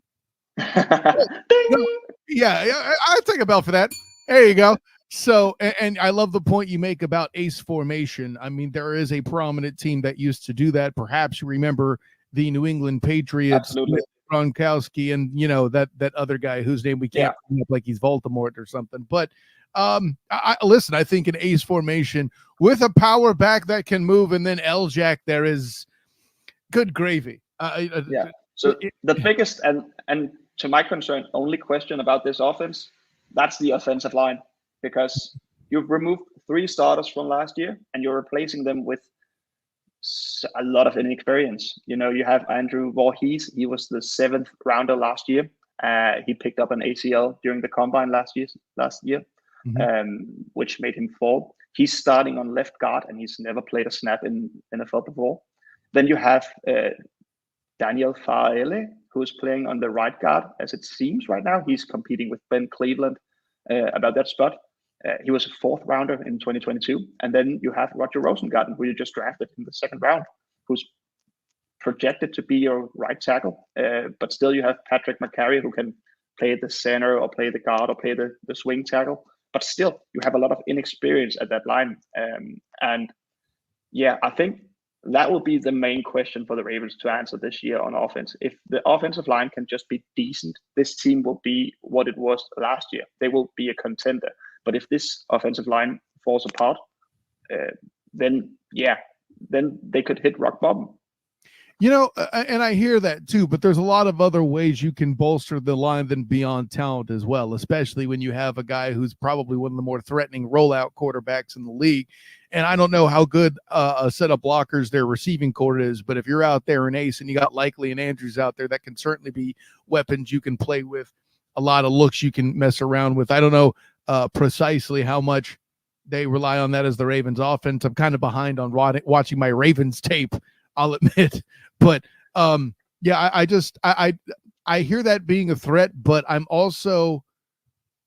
understand where the Ravens may not be trying to find the next Marshall Yanda at the top of their priority list. By the way, how about him making it as a finalist for the Hall of Fame, Nick Jorgensen? What do you think of that? Incredible. I mean, yeah, he deserves it all. He's just a stud. He really is. But I mean, and the Ravens, they deserve the benefit of the doubt in terms of the offensive 100%. line, because they have developed so many good players on that offensive line, drafted late or whatever reason, came onto the Ravens team, and they just had the best season of their life. So yeah, they deserve the benefit of the doubt. I got a quick Marshall Yanda story for you, because back when the Pro Bowl was here in Orlando, I actually got to interview him once, and I asked him, about the difference in change. This is how far back this goes.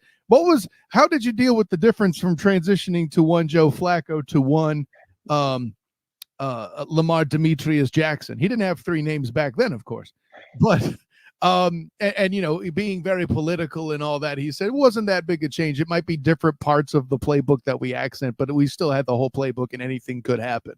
But I remember starting my recording by saying future Hall of Famer Marshall Yanda. He's like, man, I don't know about that. I forget exactly how he said it. I'd have to listen to the recording again, because golly, this is what, 5-6 years ago, right? But to have heard him kind of dismiss that like that back then, and now he's a finalist. I'm not saying he should be first ballot, Nick. I'm not going there. No. But I mean, when he crosses that threshold, if I'm in a position to where I can bring up that exchange, which he probably doesn't remember, but I'm going to tell him about it and see his response in the induction. That would be interesting. That will be interesting, and he just deserves it. He's such a hardworking player, and he's such a good person from what I can tell. So yeah, he totally deserves it. Yeah, but so let me transition to this too, because I think this division is heading in a completely different direction than anyone imagined. And normally when something like this happens in a division, a power vacuum happens, right? The Steelers are in a identity crisis at quarterback. For a team that's known as being blue collar, you bring in a guy that's, an office executive, like something like Apollo from Rocky, right? Then you have, yes, I'm referring to Russell Carrington Wilson as an office executive, right? For those who didn't know. He had his own office in Denver. He sees what I did there, right? And then, then the same situation in Cincy. Joe Burrow, listen, I have said he is giving me kind of Kevin Durant vibes with how often he's hurt and all that. He's more of a leader than Kevin Durant ever will be, but that's a separate question. It's the injury stuff, and now we're hearing about his wrist being almost chronically hurt or something like that, and we haven't even taken snap one. Then and regarding Cincy, I mean, that is one of the most overlooked stories as well. I mean, we've been talking about Brandon Ayuk contract negotiations. We've been talking about CeeDee Lamb. I know that he got his contract yesterday, and congratulations to him. $100 million. Sorry. Yeah. We haven't spoke about Jamar Chase, and we all know that he's negotiating a new deal with the Cincinnati Bengals, and we know for a fact that the Brown family can be cheap. So whatever is going on there, I mean, that is interesting as well. And you have T. Higgins, who's playing quite unsatisfied with where he is at, like financially. So that dynamic is kind of interesting. The fact that they kept T. Higgins in the building blows my mind. I remember, what is it, this time 2-3 months ago, writing articles on the Jaguars on SI that T. Higgins is a possible target to reunite with Trevor Lawrence, right? You know, and now obviously somehow I give credit for the Bengals to find a way to retain him. Yeah, they might have used the tag, but that's not the point. And then you mentioned Chase. I'm surprised they kept this receiver core together this year. Certainly it won't last to next year. But yeah, that even adds to my point about Joey Burr, no question. Then the Browns and that whole the shenanigans with Watson and all that, and in a fashion that's so bad, the Houston Texans have executed one of the fastest franchise turnarounds in NFL history, right? You know, all that stuff going on, and yet somehow in any other division, that's a power vacuum. But the Ravens are like, wow, you guys slip on a banana peel or something? You fell pretty far. Yeah. Does that make you feel more confident in actually winning the AFC North this year when you see all the other competitors in disarray? I mean, the Ravens are the defending first seed team from the AFC last year. They won the division last year, and I couldn't see why they shouldn't do it again. I mean, to me, it's the best team in this division, depending on Joe Burrow's health. But the AFC's North is one of the toughest divisions. I think it is in sports in general. Who competes with the AFC North if you don't think they're the toughest, Nick? Yeah, I don't know. Maybe the NFC West coming up this season will be very much fun to watch, with the Cardinals taking out the step and the Seahawks with Mike McDonald at head coach. I could see that division be fun as well. But I'm staying with the AFC North. That division is just brutal.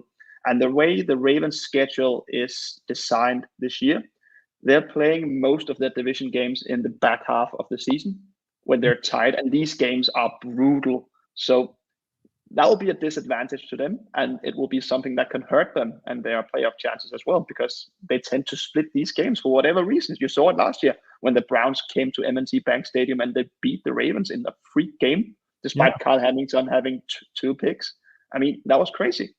The Steelers is the Steelers. I know that there are some shenanigans going on at quarterback there. Who's starting, who's not, who's the starting receiver next to George Pickens, and so on. But remember, your Ravens have lost games to the Steelers with Charlie Batch and Byron Leftwich at quarterback. So exactly, and Mike Tomlin just seems to find a way to win games. I mean, he's never had to endure a losing season. So he needs to get the benefit of the doubt as well. And then you have the Cleveland Browns. And as you said, it's kind of funny that looking on them from the outside, Jameis Winston seemed to be the leader of the offense this preseason, and not Deshaun Watson. I found that very funny. And now I can see on my phone that there are trade talks about Jameis Winston going somewhere else. That is not a healthy situation at all. And if Deshaun Watson can play like a top 15 quarterback, they can potentially get back to the playoffs, I think. But that's a big if. And I don't see that happening just from one day to the other. Even if his production is down, Nick, I feel like if he keeps turnovers down, now granted, the part that really hurts you is Chubb isn't going to start week one playing. He's going to have to go through some stuff there and get all that right. But yeah, he's out in 4 games. Right. So I think that, to me, that's the biggest issue, obviously. But then again, you found a way to survive without him some last year. So I don't know. I mean, the Browns' trench warfare is what keeps them alive. Let's be clear. The only team I know that's been a horrible team and still had an offensive line that featured a Hall of Fame tackle in Joe Thomas. Anyways, but let's not get into all this depressing stuff about the Browns. You talked about the schedule to make a nice transition into this. Playing the AFC West and the NFC East, Texans, Bucks, and Bills, your bonus 3 games. Nicholas, what do you think is their final record? The Baltimore Ravens will win 13 games this season, I think. I don't think that's tall. I don't think that's tall at all. But you need to remember that this division is so tough, and they're starting away against the Kansas City Chiefs, and I don't see the Chiefs lose 2 home games, season premieres in a row. They lost to the Lions last year, and I don't see that happening again. Dallas away in week 3. that's a kind of a tricky game as well. I could see them drop that one, but then they have a good stint until the final 5 games of the season, where you have the Steelers, you have the Texans, and you have the Browns to close out the season. That's a pretty tough stretch. But yeah, I think I see them winning. I see the Ravens winning 13 games, I think.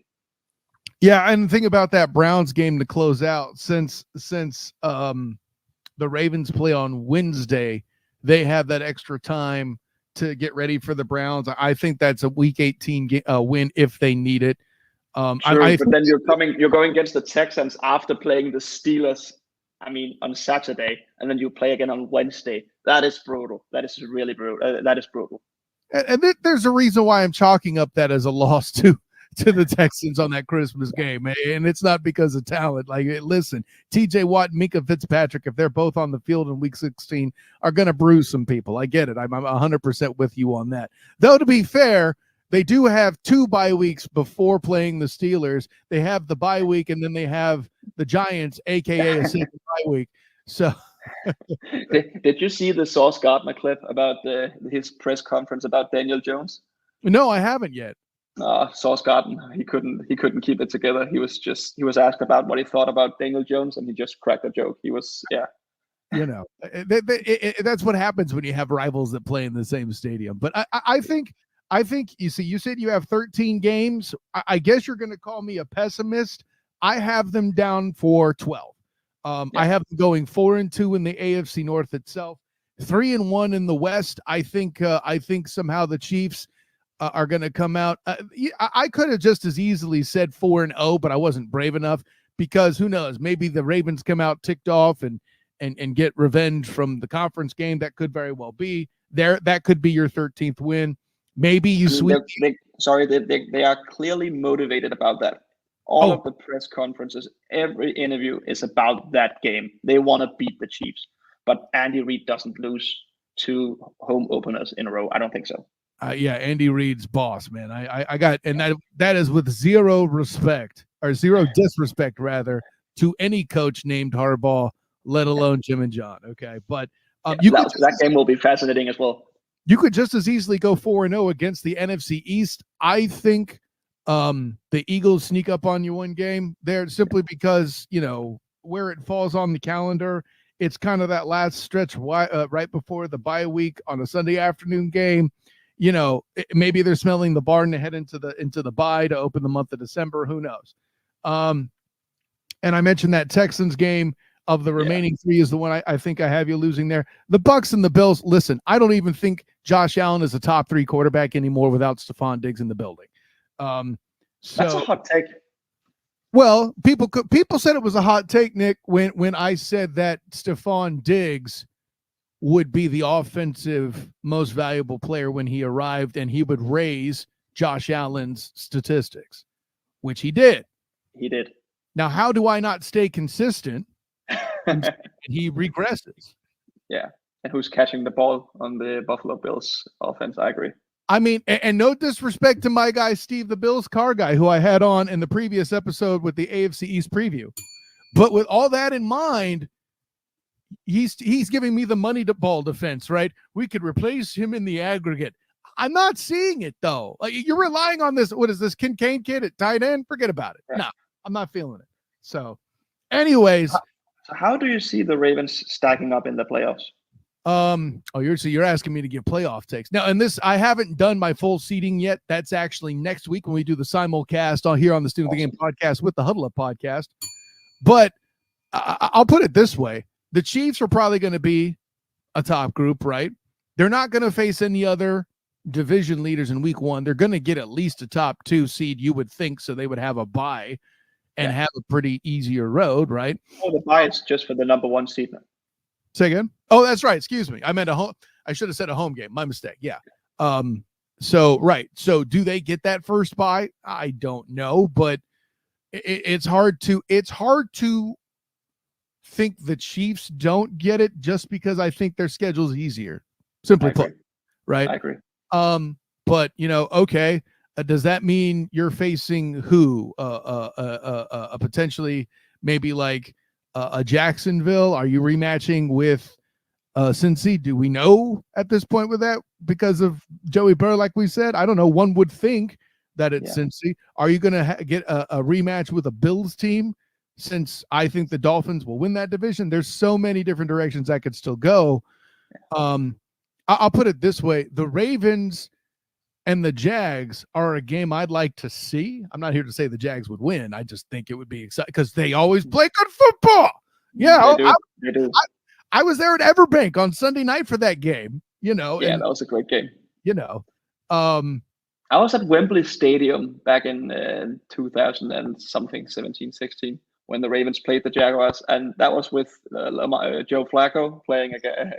And you just had, that was the Mercedes Lewis game where he just had 3 touchdowns and they beat the shit out of the Ravens. Sorry for my cursing. Yeah. I'll let that one go. But yeah, with I mean, with all that in mind, yeah, I have 12 wins, but as you can see, I easily pulled out 2 more. If they shut out the AFC West and the NFC East, I mean, they're going to get the top seed, right? But to call them I think, yeah, they're easily Super Bowl contenders. So far as Lamar stays upright again in the second season, and I see that more than I see Tua Tagovailoa doing it. I'll put it that way. I agree. Oh. Also, keep in mind that the Super Bowl is being played in New Orleans this season. That was when the Ravens, they won the Super Bowl in New Orleans playing against the 49ers in 2013. Well, I mean, we ain't got to bring up Jimmy Smith, manhandling Crabtree in the end zone. We don't have I don't know what you're talking about. That's right. Yes, the best defense, Nick. Deny. Hey, listen, you know what I really know, though? The late Jacoby Jones was the actual MVP for your squad. I'm just saying. 100% agree. So, may he rest in peace. Indeed. With all that being said and tribute being played to actual stars and some quality football talk here, tell the world where you could be found, Nick.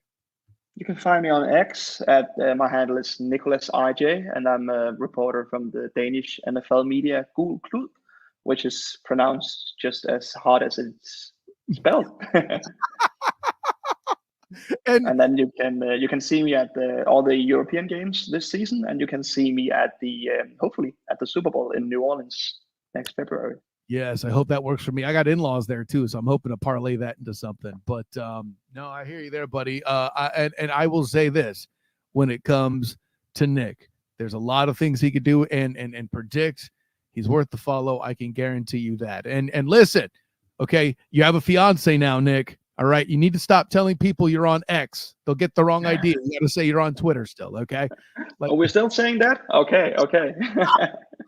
It keeps me out of trouble. Listen, I got 2 kids. I can't be telling people I'm on X. They'll think the wrong thing. That's a good tip, man. And thank you. Appreciate you. No doubt. Of course, I'm Kyle Nash, the Stew of the Game. You can find me on Twitter, Instagram, and Threads at the SOGG. Facebook as well as the Stew of the Game. Check out my writings with Fans First Sports Network. Still getting used to that, dropping that one in there.